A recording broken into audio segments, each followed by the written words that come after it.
Hello everyone, welcome to the channel. Here for the daily card reading for the end of this week, right? So we are going into 4th of July weekend, 250 years of celebration here in the United States. And I'm wondering how you guys are all feeling. I am a little bit on edge. I can feel it. I can feel like something is wrong. Literally, like something is not right. And I'm, kind of tapping in to my own intuitive body to try to calm it down. So I'm just curious, are you feeling this same kind of, it's almost, I don't want to say a restless energy because it's not that. It's almost like apprehension. Like I feel like what's going on, something's about to happen, and I feel like I'm caught up in something that I didn't plan on, or that I wasn't, like, how did I get here, kind of. That's the feeling I have today. And so I really wanted to go to the sacred cards from the Wisdom of the Elders with Shawn Leonard. Okay, so we got Sweetgrass out about strength earlier in, I think it was on Tuesday. And 2 and 8. So 2 is about obviously bringing something together, and 8 is a cyclical number. It's about being able to see the benefits of what has happened in your world, like seeing where you've been, kind of. If you can imagine the figure 8 and standing at the crossroads of it and really seeing what you've, earned, what you've put in, and how you've received it, right? And so when you add those two together, you get 10, which is the completion. So it's like something, I think this card is telling us, and the reason why it's coming back in, is that something that we have been working on or have been putting our energy into for a really long time is coming to a close. It's ending. And when something ends, obviously there's a new beginning. That's all we've been talking about, I feel like, for months, is endings and beginnings, and how we are working to, get closer to why we're here and what's going on, and how do we create an environment where it's all inclusive, especially when it seems like there are a bunch of people out there that have no desire for anything other than separation. And I'm talking about all these people that seem like they're in charge of all the money and the government and how things are run, and their hearts, I feel like, are all closed, and there's so much in their head they can't see anything but themselves. And so I'm going to go to the guidebook and see if I can get some more information, because like I've said to you, I feel like this thing shifting, something is about ready to end, and I think it's what we've been building. It says Sweetgrass is the 4th sacred medicine. It is placed in the northern direction and is directly related to Mother Earth. As such, it is referred to as Mother's hair. Okay, this makes sense now. I didn't read any of this last time, and I'm not sure that I've ever read this. So if you think when your hairs stand on end, that's kind of what I'm feeling like something is created, like something creepy just walked into the room, or something that we have to be aware of, is like Mother Earth is aware of all this nefarious activity that's going on. That's what I was feeling. It serves as a way of connecting to her and can be used in healing circles because it has calming effect. And while smudging, it promotes peace, kindness, and purification. So I think that part of it is asking us to connect into the delicacy of what that is. That I don't think it's just me. I feel like because this is a community of people, I feel like that has a variety of different needs and likes and connectivity, right? But on an intuitive level, we all kind of feel like something's not quite right.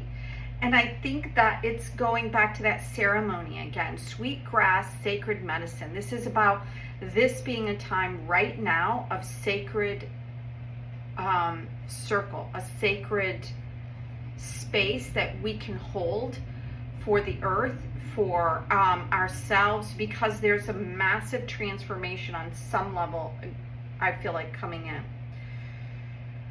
there's great care apparently when you harvest this sweetgrass, and that's part of what this card is representing. It's like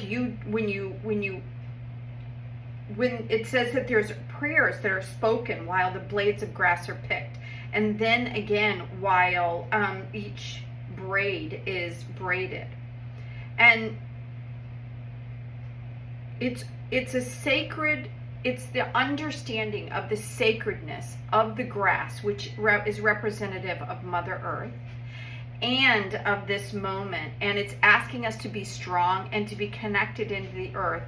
And that as this moment, I feel like, is brewing here, and the earth is aware of everything, I feel like, that's going on, the planet. And there's a moment here for us to connect in. And I think that when we do that, we're going to get more information. We're going to get information from the earth. And so let's go to the wisdom of the trees and ask for what is another message from the trees, please, to help us understand, like, what is going on here. How, I'm going to go ahead and shuffle it a little bit. How is this moment asking us to, yeah, and look at this. So interesting. This is the same tree. You saw me shuffle these. I'm shuffling them. I'm putting them back in. The tree of Bristol pine came out yet again. And this is related to our beingness, what we're rooting into. And we were talking about the tree represents persistence because, you know, it's asking us to stay. This, I think these two came out earlier in the week. So what's the chances of that? Each deck, you know, has 50 cards, and the combination of the two coming out again is very special. So this is history. This is time. This is asking us to, the planet, I feel like, is in this struggle with us. It's like there's part of it, the earth has been really damaged from us.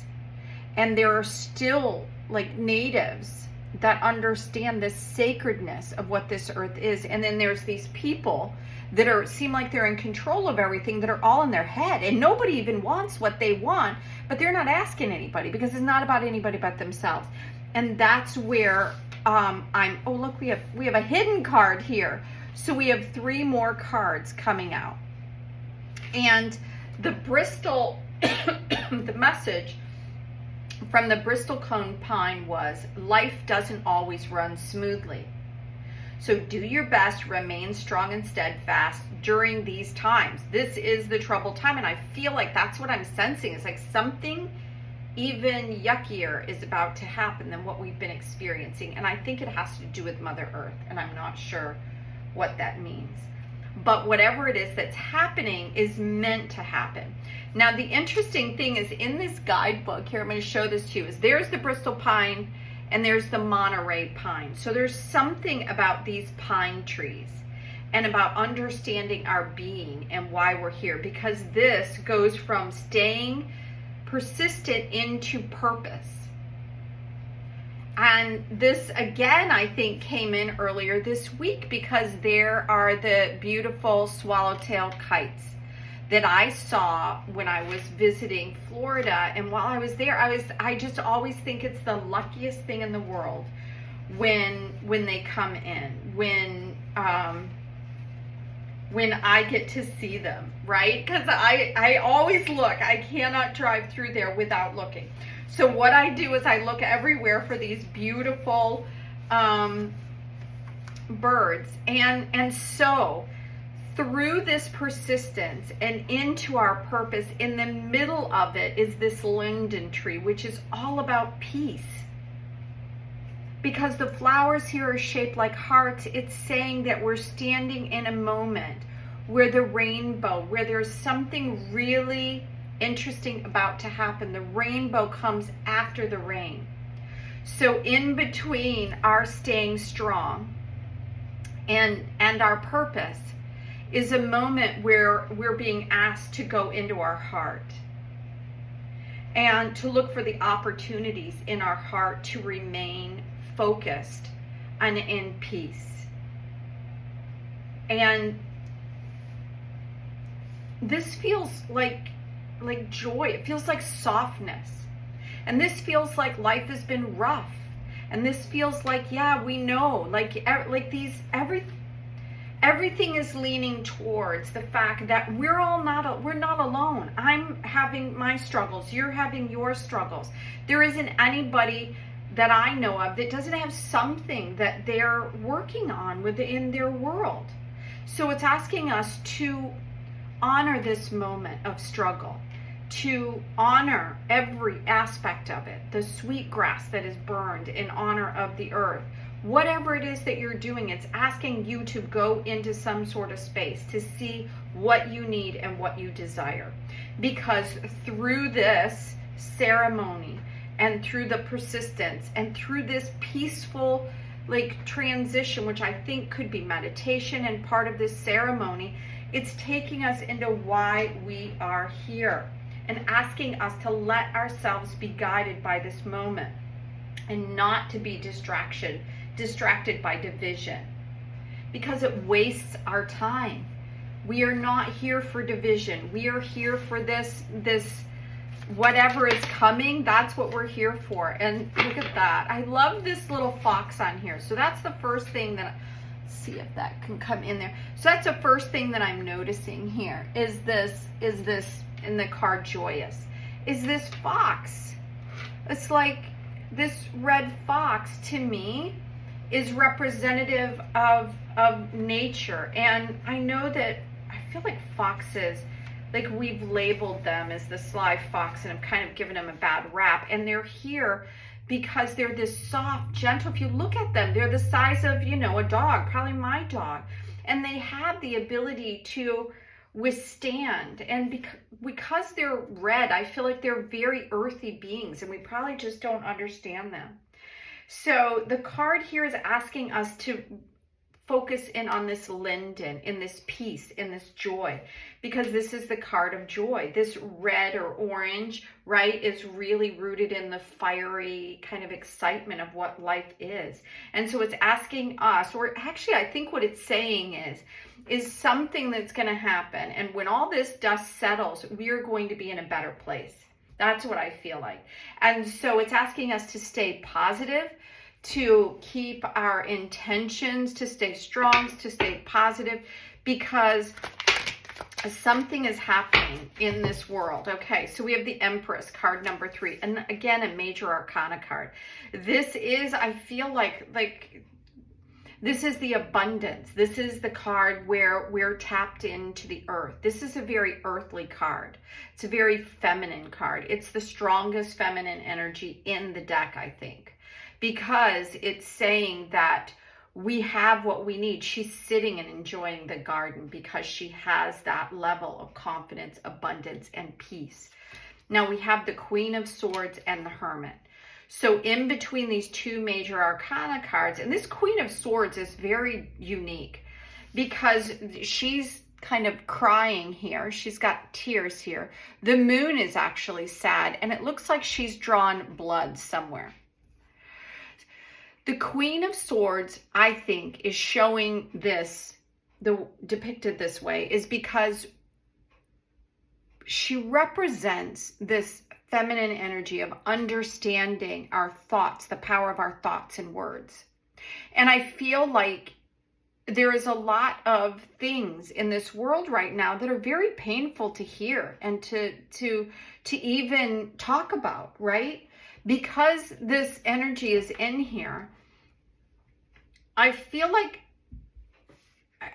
I'm getting mixed messages from this, because the Queen, a lot of times people depict her as this cold person, but she's not. She just isn't full of BS. She's going to speak from her heart. She's going to allow her heart to guide her words in her moment. And that's why it's painful when other people don't, right? And so the Hermit, I feel like, is saying that, like these other cards, I think, it's back to this ceremony about us going inward and finding what is our truth. It's right here underneath this card of purpose. Like the pine tree knows its purpose. It's all built into the cone. It understands what it's meant to do. It's not going to be a different tree other than the Monterey pine, because it's what it came here to be. And that's, you came here to be and do something. I came here to be and do something. And it's saying that, like, the distractions that hopefully, because they're hurtful. That's what this card was saying over here. It's like, get out of the distractions and go into joy. Go into your heart. Stay steadfast. Sit in the peace. The Hermit is also in peace. It allows you to step back from things. So I think that that's what this moment is asking us. So I hope you all have a great celebration if that's what you're doing this weekend, because the cards here are saying to go into ceremony. Now that's different than, you know, like a 4th of July celebration. I guess that's considered some sort of ceremony, but this is about you and me and the sacredness of the planet, of the earth. And I feel something is happening, but I feel like it's also meant, there's a lot of, you know, there's a lot of things that people aren't in agreement with. And something I feel like is like, I feel like we're all on shaky ground. That's what it feels like, is that I'm not exactly sure which way things are going. We're all on shaky ground. But in the middle of all this, we have an opportunity to find the peace, the joy, the abundance that we are all meant for at this time. So I feel like whatever is coming is, I feel like it's like a reset or something. Like there's something that's going to shake loose. And I can literally see like a tower moment where people are like falling out of the big house, right? Like falling out and being exposed for what they are, the corruption, whatever it is that is happening that we're not all necessarily privy to. I feel like a big shakeup is about to happen, and through that, it's going to make us stronger. And then we get to go inward and find out, like, what are we here for? Are we following that purpose? Are we sitting in sacred ceremony? So thank you for being here. I hope you all have a wonderful weekend, and I'll see you again next week. Bye now.